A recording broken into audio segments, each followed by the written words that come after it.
ETS2 just broke another personal record. On November 30th, it hit its highest player peak of all time. Around 72,000 people were seen tracking at the same time.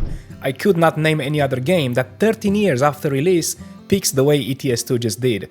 And let's be honest, that's almost entirely because of Nordic Horizons DLC, dropped a few days earlier, on November 27th. I have spent around 30 to 40 hours driving this new map, filming, exploring and putting a few thousand kilometers across my trucks, so now I can finally give you a proper review and answer the big question: is it worth the price tag? Nordic Horizons costs $17.99, which is the highest price SCS uses for map DLCs, but it's also the same price they've been using for years, and considering inflation and the fact that this DLC is far more detailed and complex than what we used to get at the same price, you're actually getting a lot more bang for the buck.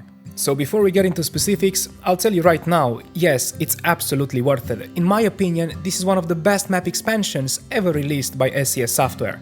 And now that you know where I stand, let's talk about it.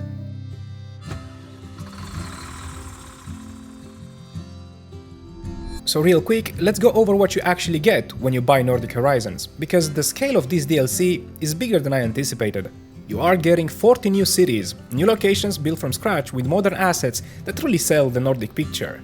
On top of that, there are around 30 smaller towns and villages. They aren't full cities with multiple companies, but they're still real places you can drive through, discover, deliver cargo or take jobs in.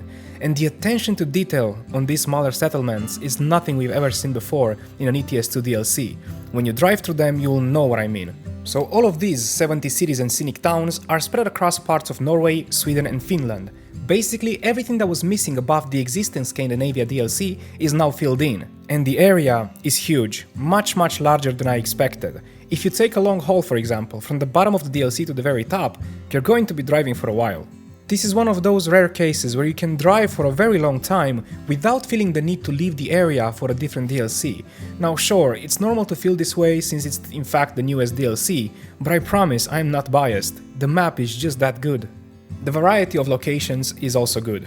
You have bigger cities with multiple company yards, you have mid-sized towns and then you have the remote villages or the scenic towns.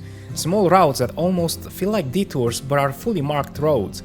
It gives you a lot of freedom when choosing not only where you're going, but how you're getting there. You're not locked into taking the same highways over and over. There's always another road to explore.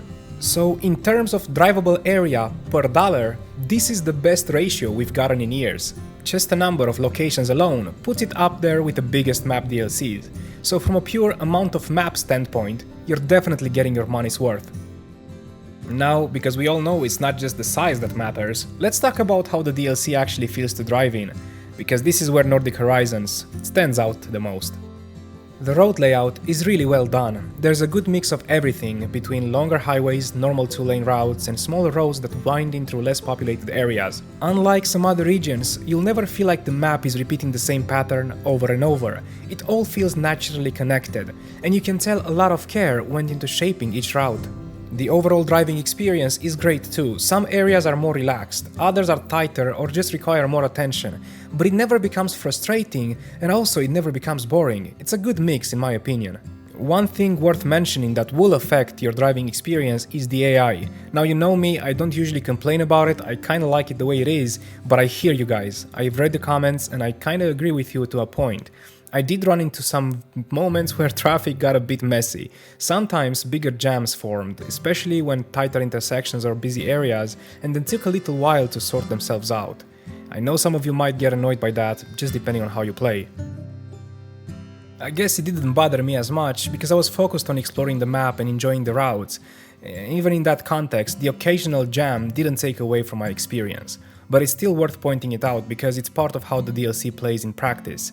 Overall, the driving experience here is one of the best I've had in years, comparable to Greece, if not even better. It's consistent, detailed, and easy to enjoy for longer sessions.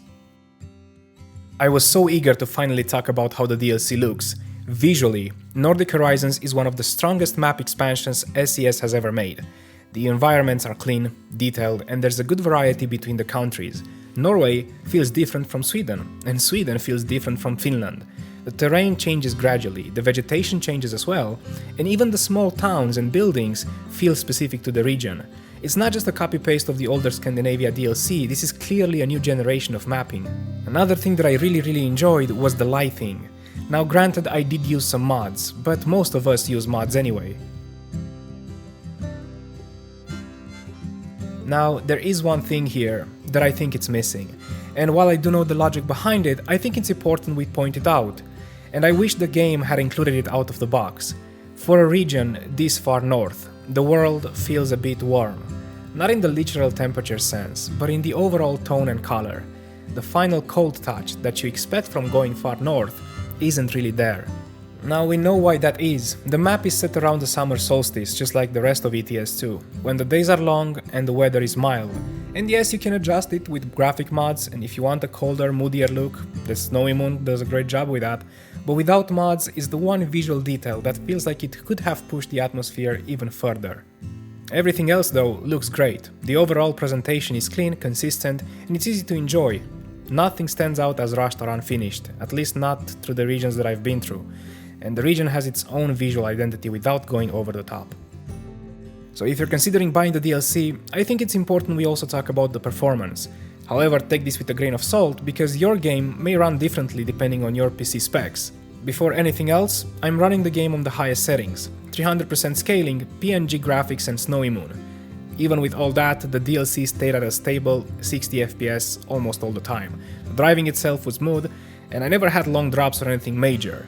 There is one thing, however, I want to point out. Right before entering some towns, the game would stutter for a second or two.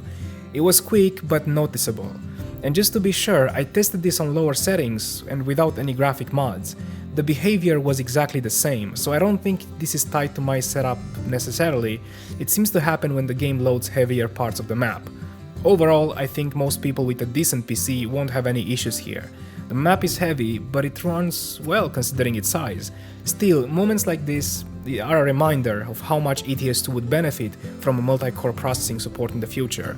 We all know the game is doing a lot of single thread, and with a map this big, it kinda shows it. The available industries and jobs are also pretty solid in this DLC. You get new custom depots like farms, timber yards, and an underground quarry. Plus, a good mix of logging, industrial, and regular freight jobs, especially good if you pair it with a new forestry machinery DLC. There's also great support for the dynamic loading and unloading update we got in the 1.57. That adds a bit more realism. Overall, there's enough variety to keep things interesting without repeating the same delivery over and over again.